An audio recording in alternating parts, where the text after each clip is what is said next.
Hello everyone, कैसे हाल आप सभी के। मस्त, तो हम भी हैं जबरदस्त। फिर से स्वागत है आपके अपने YouTube channel end to end science 369 पर। ठीक है ना। साइंस की क्लासेस आपकी चल रही थी। साइंस की क्लासेस में आपने लेंस, प्रकाश का परावर्तन और अपवर्तन को पूर्ण रूप से पढ़ा और उम्मीद है कि आपको समझ में आया होगा और अच्छा रेस्पॉन्स भी आपका मिला है।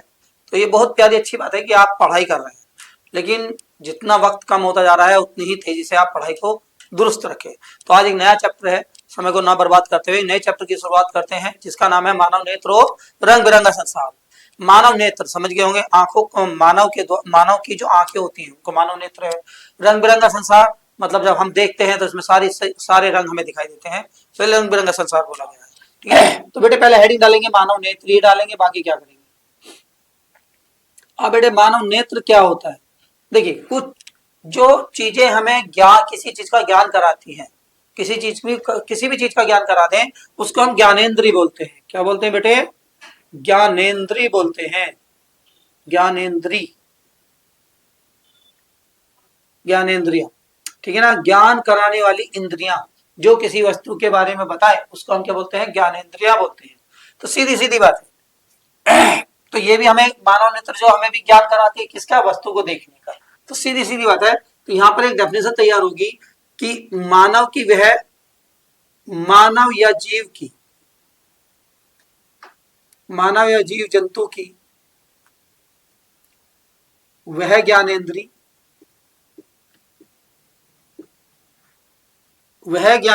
जो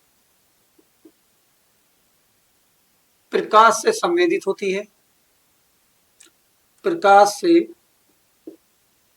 संवेदित, जो प्रकाश से संवेदित होती है और हमें वस्तु को देखने में मदद करती है, और हमें वस्तु को दिखाने में मदद करती है, दिखाने में मदद करती है। ठीक बेटे, यानी ये प्रकाश से संवेदित होगी, यानी प्रकाश होगा तो हम चीजों को पूर्ण रूप से स्पष्ट रूप से देख पाएंगे, प्रकाश नहीं होगा तो नहीं होगा। तो इससे लेकर प्रकाश से संवेदित होती है और हमें वस्तु को दिखाने में मदद करती है, और यह जीव का अत्यंत महत्वपूर्ण अंग है, अत्यंत महत्वपूर्ण अंग है। इसे सामान्य भाषा में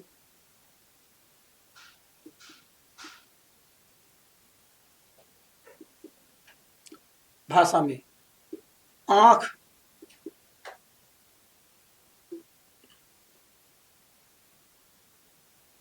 कहा जाता है, ठीक है ना। आंख कहा जाता है, इसे ही नेत्र कहते हैं, इसे ही नेत्र कहते हैं। ठीक है बच्चों, मतलब इसको बस हमें समझना है, ये हमारे एक ज्ञानेंद्रिय है जो वस्तु को दिखाने में मदद करती है। ऐसी ज्ञान दिखाती है कि हाँ ये वस्तु है, अच्छी है, बुरी है, लंबी है, काली है, सफेद है, गोरी है, नीली है, पीली है, मतलब सारी चीजों को वस्तु का ज्ञान करा देती है। तो ऐसी ज्ञानेंद्रिय, इसे हम दृश्य ज्ञानेंद्रिय भी कहते हैं। ठीक है ना। तो इसको अगर हम कहत लगे तो क्या बोलेंगे हम? दृश्य ज्ञानेंद्रिय।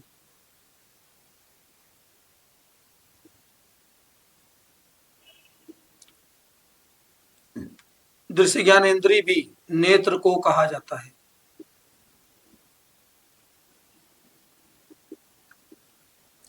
ठीक है ना। अब बेटे ये है कि मानव नेत्र या नेत्र ऐसे लिख सकते हैं, नेत्र कैमरे की भांति कार्य करते हैं, कैमरे की भांति कार्य करती है।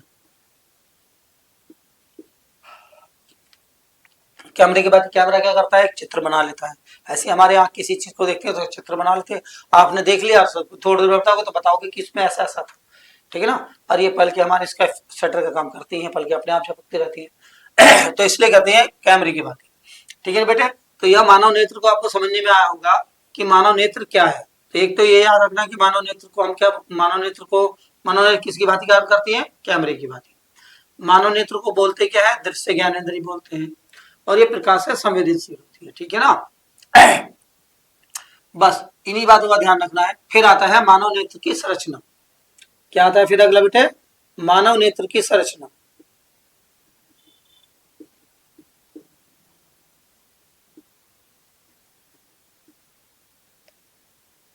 अब मानव नेत्र की संरचना देखिएगा। मानव नेत्र की संरचना मतलब आंखों में अगर हम देखें तो पहला भाग होता है दृढ़ पटल। दृढ़ कहते हैं मजबूत वाला पटल। तो मानव नेत्र की संरचना देखिए, मानव नेत्र में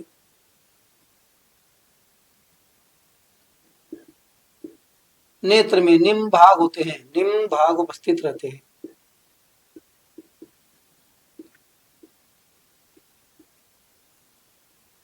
उपस्थित रहते हैं बेटे, कौन कौन से रहते हैं? नंबर एक,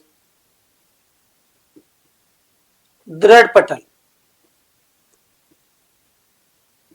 अब दृढ़ पटल क्या होता है? अगर हम देखें तो हमारी आंखों का ये सफेद सफेद भाग जो होता है यही मजबूत भाग होता है सबसे ज्यादा। तो सीधी सीधी बात है, ये नेत्र कैसी होती है? गोलाकार होती है और इसमें सफेद एक सफेद भाग होता है जो अपारदर्शी होता है, यानी इसके अंदर को आप नहीं देख सकते कुछ भी। तो अपारदर्शी होता है, ये सबसे ज्यादा मजबूत भाग होता है नेत्र का, इसे ही बोलते हैं हम दृष्टि पटल। तो एक बात तो आपको याद होगी, यानी नेत्र एक गोलाकार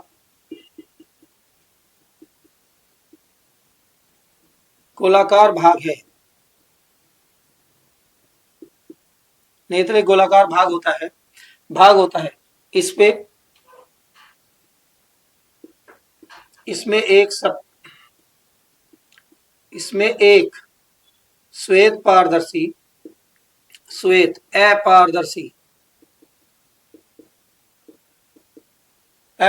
भाग दिखाई देता है।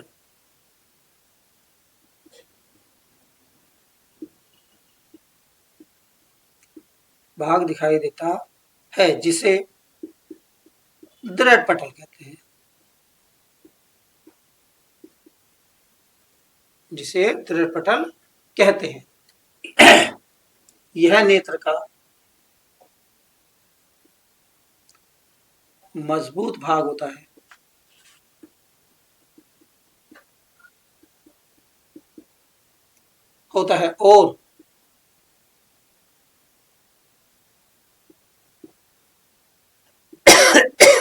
और यह भीतरी अंगों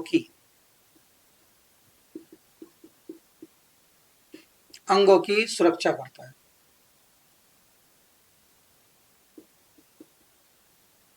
ठीक है ना? जो हमारा जो होता है सफेद भाग, ये हमारे जो आंख के अंदर जितने भी कोमल भाग हैं उन अंगों की क्या करता है? सुरक्षा करता है। उसके बाद देखिए बेटे आता रक्त पटल। नंबर वो आता है हमारा रक्त पटल।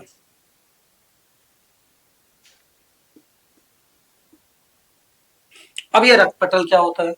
इस सफेद जो हमारी सफेद भाग दिखाई देता है, इसके पीछे हमारा एक पर्दा लगा होता है, काले रंग का पर्दा लगा होता है, उसे बोलते हैं हम रक्त पटल।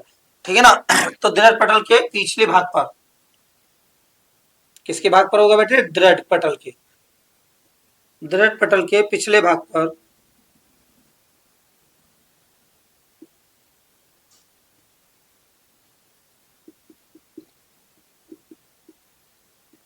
एक काले रंग का पर्दा होता है।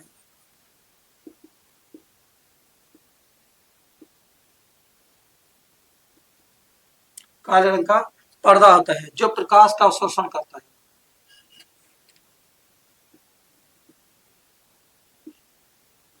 जो प्रकाश का अवशोषण कर लेता है।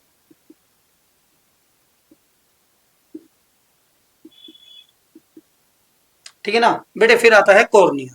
नंबर 3 भाग क्या आता है हमारा? कॉर्निया। अब हमने ये सफेद भाग तो देख लिया।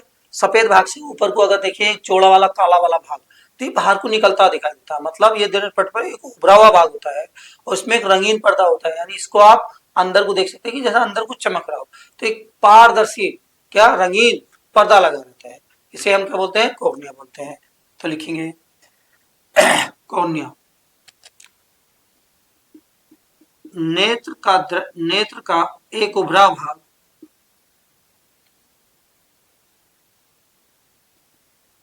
एक उभरा हुआ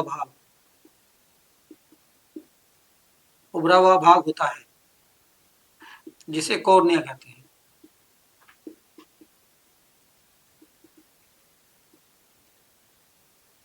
जिसे कॉर्निया कहते हैं। ठीक है ना, कॉर्निया कहते हैं इसी भाग से, ऐसा लिखो, नेत्र के इसी भाग से,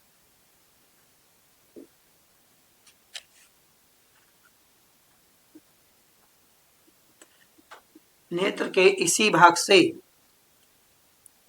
प्रकाश, नेत्र के इसी भाग से प्रकाश नेत्र में प्रवेश करता है।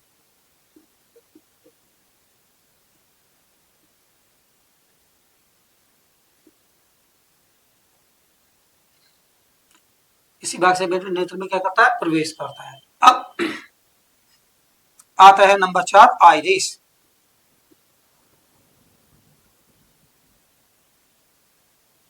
बेटे आइरिस, अब क्या था, कॉर्निया के पीछे एक पारदर्शी, कॉर्निया के पीछे भी एक पारदर्शी परदा लगा होता है जिसे हम आइरिस बोलते हैं। ठीक है ना, और ये प्रकाश को नियंत्रित करता है। तो यहां पर हम लिख सकते हैं बेटे, कॉर्निया के पीछे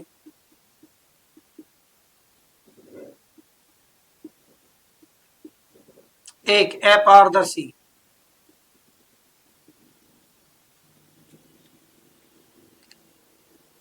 अपारदर्शी पर्दा उपस्थित होता है, पर्दा लगा रहता है,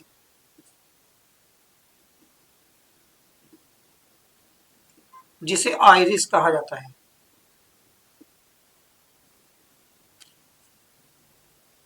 कहा जाता है, ठीक है ना बेटे, और यह आ जाता है,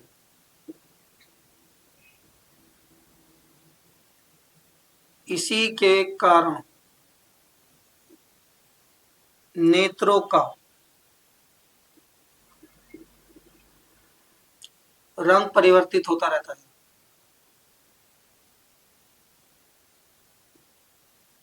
ठीक है ना, यानी सीधी सीधी बात है, अगर ये आइरिस से पर्दा जिस प्रकार का होगा नेत्र उसी प्रकार के देखेंगे ना, किसी काली, किसी की हल्की सी गुलाबी सी, किसी घेरू से, मतलब अलग अलग तरीके की बन जाती है।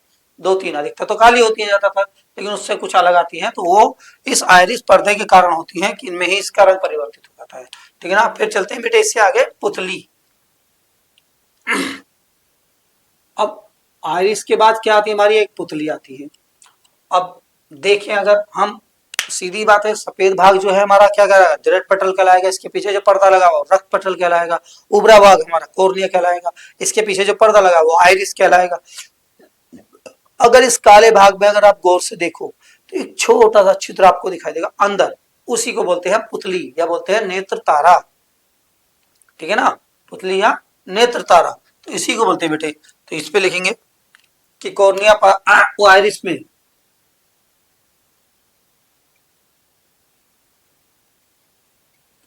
आइरिस में एक छोटा सा छिद्र होता है, एक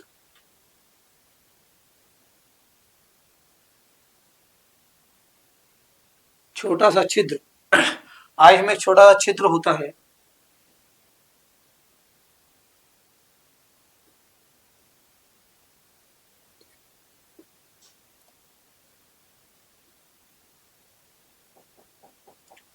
छोटा सा छिद्र होता है जिसे नेत्र तारा,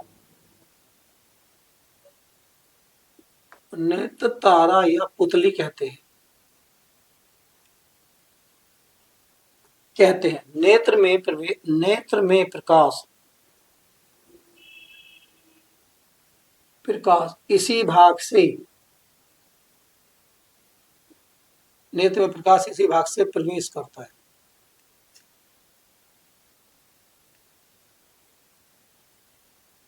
ठीक है ना प्यारे बच्चों, तो इसी के भाग से हमारा क्या करेगा, प्रवेश करेगा। और ये क्या करता है,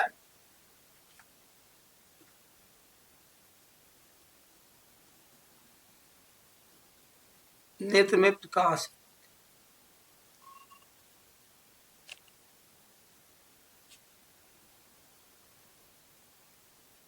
और यह प्रकाश की मात्रा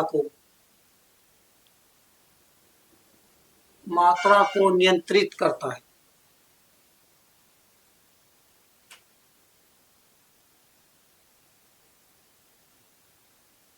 ठीक प्यारे बच्चों, अब इससे पुतली के बाद आता है नेत्र लेंस। पुतली के बाद क्या आता है बेटे, नेत्र लेंस।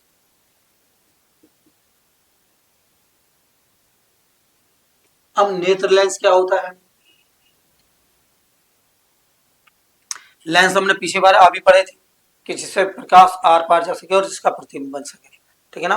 तो मानव नेत्र में जो एक उत्तल लेंस होता है जिसके दो फोकस होते हैं, लेंस में हमेशा दो फोकस ही होते हैं, ठीक है ना।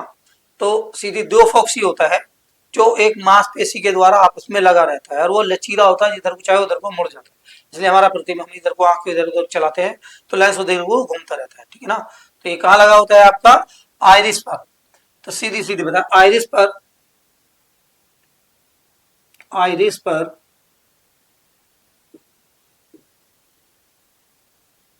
प्रोटीन का बना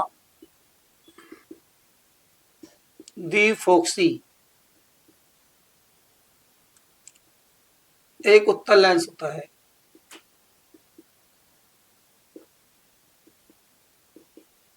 होता है जो पक्षमाभी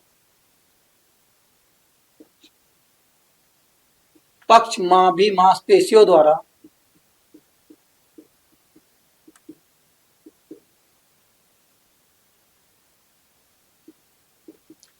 जुड़ा होता है,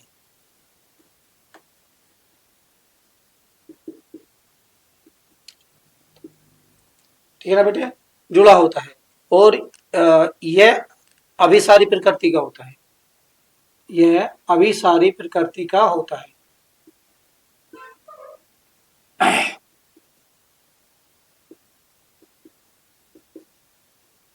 फिर इसका आता है बेटे एक जगह रेटिना।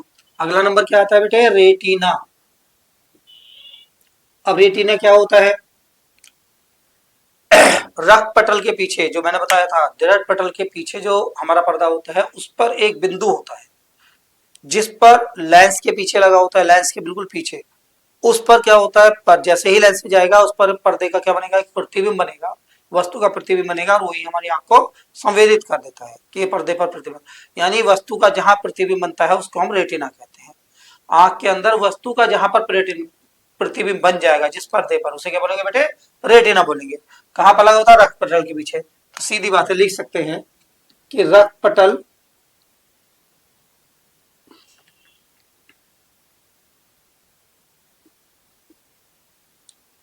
पटल के पीछे आंतरिक भाग में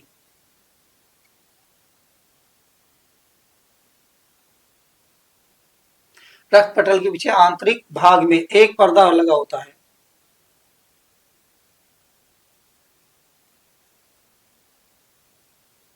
पर्दा होता है जिसे रेटिना कहते हैं।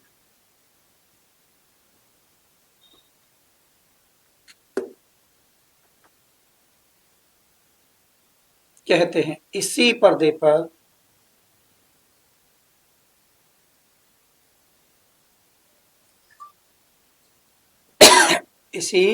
पर वस्तु का प्रतिबिंब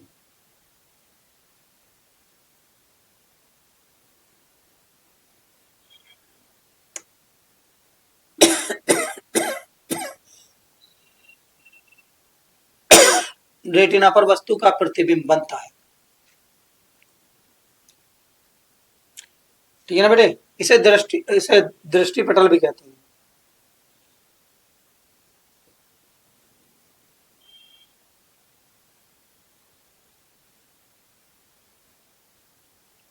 इसे दृष्टि पटल भी कहते हैं। क्लियर। रेटिना के बाद आता है बेटे जलीय द्रव।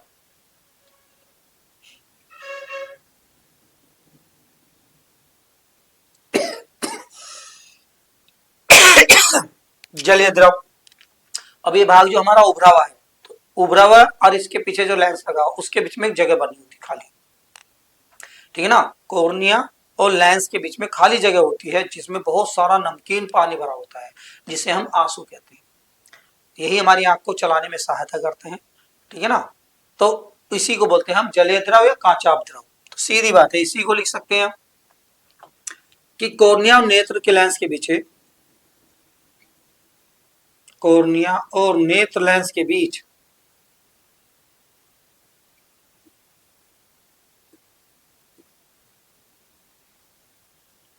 कॉर्निया और नेत्र लेंस के बीच एक नमकीन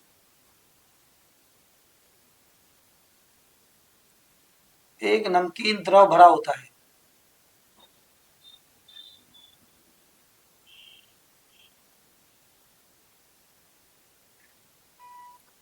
भरा होता है जिसे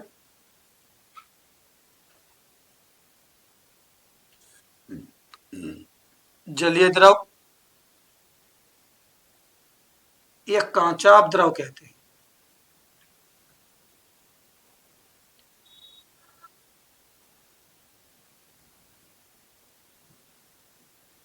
जिसे कांचा द्रव कहते हैं। सीधी सीधी बात है। जो जलीय द्रव हो गया, एक आता है कभी कभी पीत बिंदु, यानी मांस आंख के बीचों बीच कहीं ना कहीं एक पीले रंग का बिंदु होता है जिसे बोलते हैं हम पीत बिंदु। ठीक। और एक आता है अंध बिंदु, यानी जितनी भी हमारी आंख की नसें जहां पर जाके मस्तिष्क से जुड़ती हैं, जिस बिंदु से मस्तिष्क से जुड़ती है उसे क्या बोलते हैं? अंध बिंदु। ठीक। तो इसलिए उसकी जरूरत नहीं थी। तो ये रहा मानव नेत्र आज आपका। तो मानव नेत्र के बाद चलते हैं आपके नेत्र की समझन क्षमता। अब बेटे अगला टॉपिक चलता है मानव नेत्र की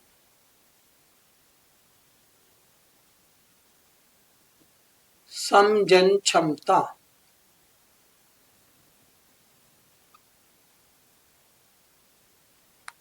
क्या चलेगा बेटे? मानव नेत्र की समझन क्षमता। मानव नेत्र की समझन क्षमता। यह समझन क्षमता क्या होती है? यानी वस्तु को देखने के लिए जो हमारी आंख स्वतः अपनी फोकस को स्थिर कर देती है, उस क्षमता को बोलते हैं हम समझन क्षमता। मतलब जैसे अगर धूप तेज हो रही हो तो आप जैसे ही धूप में निकलते तो अपनी आंख को एकदम छोटा कर लेते हैं, खुद पे कुछ छोटी हो जाती है नू, ठीक है ना। और कहीं अंधेरा हो रहा हो और तुम्हें कुछ चीज ढूंढनी पड़ जाए अपनी, तो एकदम चौड़ी करके देख लो कहाँ है, मतलब बड़ी हो जाती है।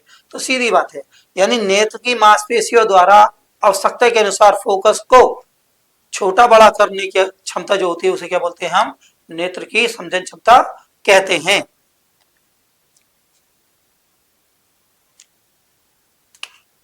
तो बेटे इसी बात को लिख सकते हैं कि नेत्र की मांसपेशियों द्वारा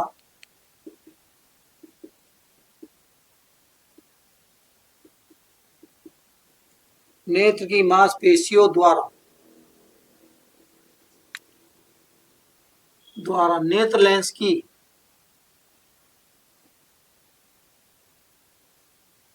फोकस दूरी को आवश्यकता के अनुसार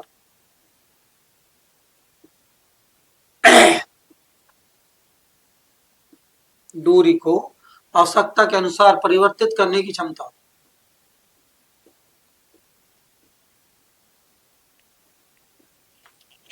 करने की क्षमता नेत्र की समझन क्षमता कहलाती है। नेत्र की समझन क्षमता कहलाती है।